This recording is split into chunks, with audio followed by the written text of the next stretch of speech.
¿Por qué ningún medio de comunicación le pide a Dina Boluarte que renuncie, a pesar de los 8 muertos a raíz de las protestas?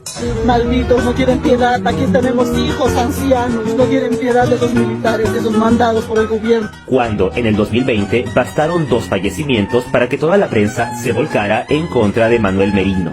Hoy te contaré por qué la prensa espera recibir cientos de millones del gobierno de Dina Boluarte. Y es que con el ascenso de Dina Boluarte, los grandes medios de prensa creían que volverían a percibir los jugosos contratos de propaganda estatal que dejaron de recibir durante el gobierno de Pedro Castillo. Tal vez esto fue lo único bueno que hizo el profesor. Es sabido que en el Perú, las campañas de vacunación, las medidas sanitarias y hasta la franja electoral son pagadas por el gobierno. Y estamos hablando de precios exorbitantes, pero que varían según la sintonía del canal. De manera que a más puntos de rating con programas como este, más publicidad estatal. Se trata de un sistema perverso, porque los canales que reciben más publicidad no tienen más opción que tratar con guantes de seda al gobierno, a fin de mantener esos ingresos. Es una ley no escrita que el canal que critique demasiado al presidente recibirá menos publicidad estatal al año siguiente. Por eso, los productores y periodistas, que son la cara de esos medios, reciben la orden de no atacar demasiado al gobernante de turno. Apenas lo suficiente para mantener la apariencia de ser una prensa independiente.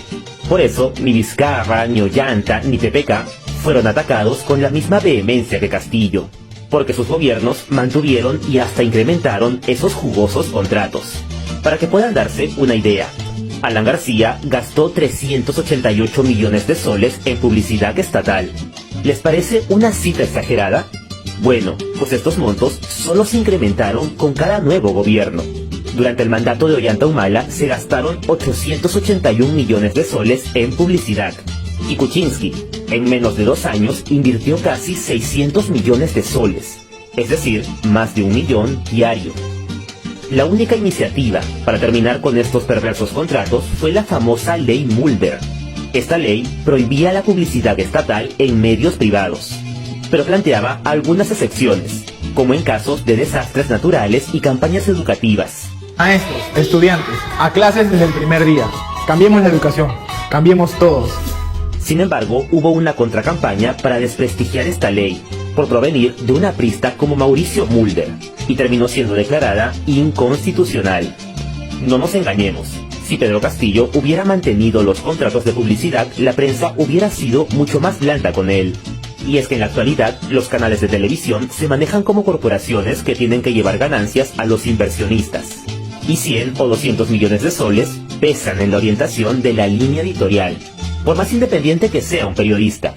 Por eso, cuando Castillo les cortó el caño, la prensa cerró filas en su contra. La orden era clara: terminar con su mandato para que vuelvan los jugosos contratos estatales.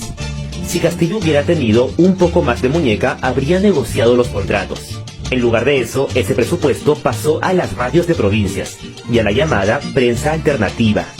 Durante el gobierno de Castillo, cientos de programas radiales e influencers de izquierda recibían dinero o contratos a través de terceros.